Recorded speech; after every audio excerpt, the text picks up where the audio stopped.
On l'aime beaucoup, ce générique sur l'antenne de Jade FM. C'est celui qui vous accompagne toutes les semaines et tous les mardis soirs et qui nous sert à présenter les films qui seront présentés au public sur grand écran au Ciné Étoile de Ré. Et c'est Mélanie, cette semaine, qui nous parle de cette chronique cinéma. Bonsoir Jim. Bonsoir. Alors, cette semaine, je vais vous présenter donc le programme de la semaine avec, une fois n'est pas coutume, 3 films en sortie nationale. Le premier, je vais passer assez rapidement dessus, c'est Mission Impossible The Final Reckoning. Je vous en ai parlé la semaine dernière avec les avant-premières. Donc voilà, toujours Christopher McQuarrie à la réalisation, comme la première partie qui était sortie il y a 2 ans. Et puis bien sûr, Tom Cruise qui fait des cascades dans tous les sens. Voilà.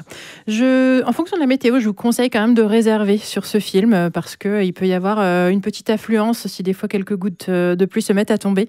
Donc voilà, pensez à réserver si vous avez envie de voir ce film. La deuxième sortie nationale qu'on a cette semaine, c'est La Venue de l'avenir, Cédric Klapisch. Cédric Klapisch qui fait toujours un petit peu des jeux de mots dans les titres de ses films. Donc là, c'est La Venue de l'avenir. Mais si on le dit vite, on entend l'avenue comme une avenue, une rue. Voilà. C'est un film avec un casting assez impressionnant. On retrouve Suzanne Lindon dans le rôle principal, pratiquement. Vincent Macaigne, Julia Piaton. Zindine Soualem, mais aussi une plus jeune génération comme Paul Kircher, Vassili Schneider.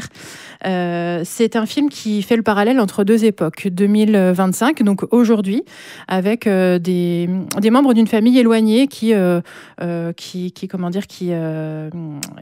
réunissent. Qui se réunissent, merci beaucoup. Qui se réunissent, voilà, on leur annonce que voilà, ils héritent d'une maison familiale et ils ne se connaissent pas. En allant dans cette maison, ils vont partir à la rencontre d'une de leurs ancêtres qui a vécu à Paris en 1895. Donc 1895, pour la petite anecdote, c'est la naissance du cinéma. Même si ce n'est pas évoqué dans le film, je pense que c'est pas un hasard si Cédric Klapisch a choisi cette date-là. Et il faut savoir que Cédric Klapisch a une véritable fascination pour le Paris de la fin du 19e siècle. C'était déjà le film, enfin son premier court-métrage se passait déjà à cette époque-là. Son premier court-métrage, pour la petite anecdote, s'appelait Ce qui me meut, qui est aussi la société de production qu'il a créée par la suite.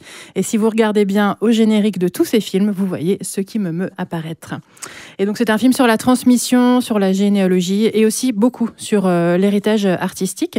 Alors attention, il ne sort pas mercredi, comme la plus grande partie des sorties nationales, mais jeudi, parce qu'il est présenté à Cannes jeudi. Donc il sort ce jour-là. C'est vrai qu'on est en plein dans le... Exactement, on est en plein dans la 2e semaine du Festival de Cannes. Donc rendez-vous samedi pour les remises des prix. Le 3e film en sortie nationale, c'est Lilo et Stitch de Dean Fleischer-Camp, qui est un film en prise de vue réelle, donc l'adaptation du dessin animé qui était sorti en 2002, qui s'appelait aussi Lilo et Stitch. C'est l'histoire d'un extraterrestre un petit peu malicieux qui s'enfuit de sa planète et qui arrive sur Terre, qui arrive à Hawaï et qui est recueilli par une petite fille qui s'appelle Lilo, qui a 6 ans. Et que tout le monde prend pour un chien, mais c'est un chien un petit peu particulier quand même. C'est un film familial. Faut savoir que Dean Fleischer-Camp, c'était celui qui avait réalisé les petites vidéos qu'on trouve sur Internet et aussi le long métrage Marcel le coquillage avec ses chaussures, qui est un petit bijou.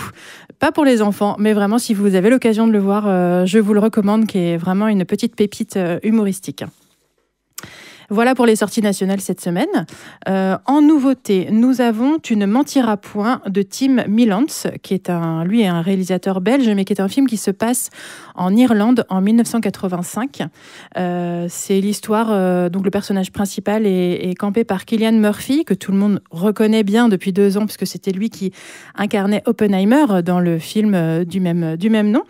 Et c'est un film qui se passe dans un couvent de la Madeleine, comme beaucoup de films ont pu traiter de ces histoires dramatiques qui se passaient dans les couvents de la Madeleine en Irlande jusque dans les années 80-90, où vraiment des jeunes filles étaient abusées, étaient maltraitées sous prétexte de les remettre dans le droit chemin. Voilà, l'institution catholique, cette institution catholique-là, en tout cas, a commis des atrocités dans ces couvents-là. C'est un film, voilà, un très beau film et qui parle qui parle d'abus, qui parle de violence. Donc, soyez-en préparés si des fois vous allez le voir.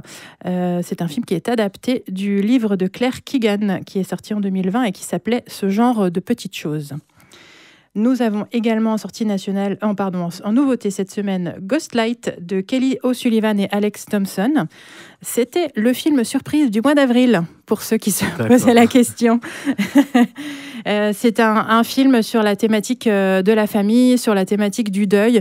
Un homme, un ouvrier d'une 50aine d'années se retrouve à intégrer une troupe de théâtre. C'était pas du tout son truc, le théâtre.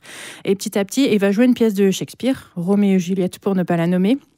Et petit à petit, la pièce de Shakespeare, son implication dans la troupe théâtrale va lui renvoyer son histoire familiale. Et c'est le trio de ce film, donc ce personnage principal avec sa femme et sa fille qui est adolescente, sont incarnés par un couple et leur propre fille, ce qui donne une âme à ce film assez particulière.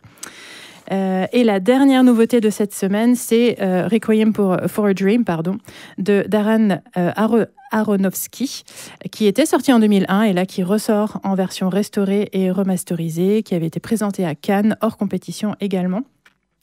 Et donc voilà, si vous n'avez pas eu l'occasion de voir ce très grand film, venez le voir, venez le découvrir au cinéma. Donc dimanche 25 à 20h30 et lundi 26 à 18h. Voilà, et puis la dernière petite chose que je voulais vous dire, c'est que si les coups de cœur surprise vous intéressent, sachez que le dernier de la saison, ce sera le lundi 2 juin, probablement à 20h30, mais l'horaire n'est pas encore tout à fait arrêté. Mais voilà, laissez-vous surprendre et après ça reprendra au mois de septembre. Merci beaucoup, Mélanie. Merci. Et allez au cinéma, allez voir les films sur grand écran. Merci encore.